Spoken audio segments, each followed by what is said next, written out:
प्रयागराज पर कभी राज करने वाला अतीक अहमद, जैसे कोई मसीहा कहता, कोई माफिया, जिसने कभी कैमरे के सामने डंकी की चोट पर कहा था कि अगर वो मर भी जाए तो उसकी खबर महीने भर मीडिया में तनी रहेगी। उस अतीक अहमद को मरे 3 साल हो गए हैं, लेकिन मानो आज भी पूरा चकिया अतीक का है, अतीक के गम में शामिल है।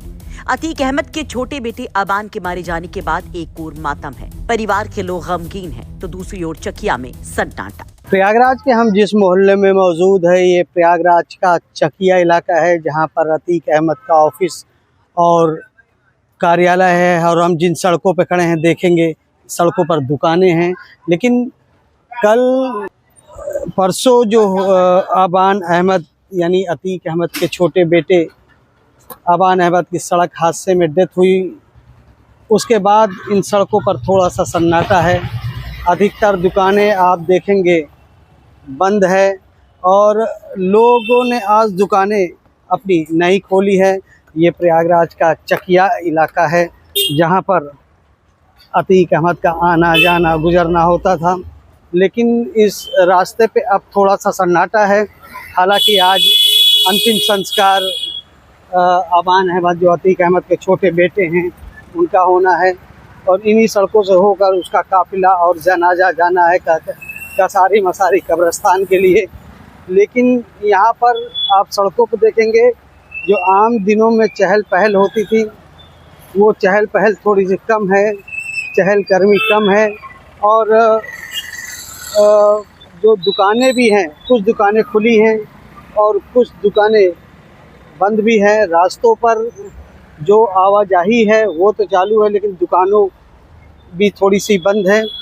हालांकि पुलिस ने अबान अहमद के अंतिम संस्कार को देखते हुए पुलिस के कड़े बंदोबस्त किए हैं और हर चौराहों पर पुलिस लगाई गई है। अभी थोड़ी देर में पुलिस की मौजूदगी और बढ़ जाएगी।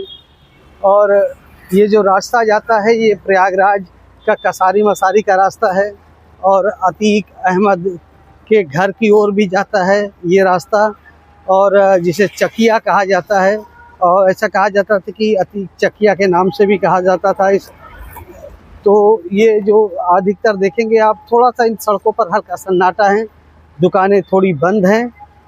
और अंतिम संस्कार का जो कार्यक्रम है अबान अहमद का, वो तकरीबन आज शाम हो जाएगी, क्योंकि अली और उमर, इन दोनों को आने में समय लगेगा। पुलिस खुद इन रास्तों पर गश्त कर रही है सायरन देते हुए।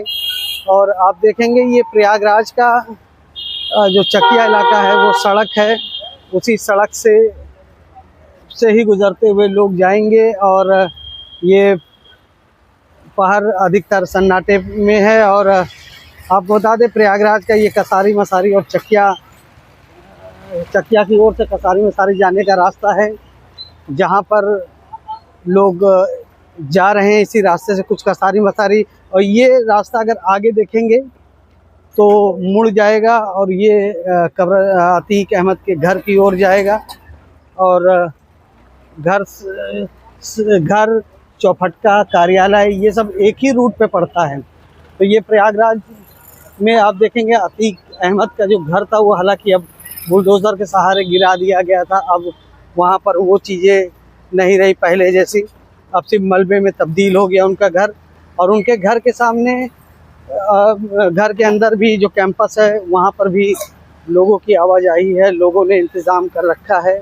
दरअसल 24 फरवरी 2023 को प्रयागराज में उमेश पाल की दिन दहाड़े हत्या कर दी गई थी। इस मामले में पुलिस ने अतीक अहमद और उसके परिवार पर शिकंजा कसना शुरू कर दिया।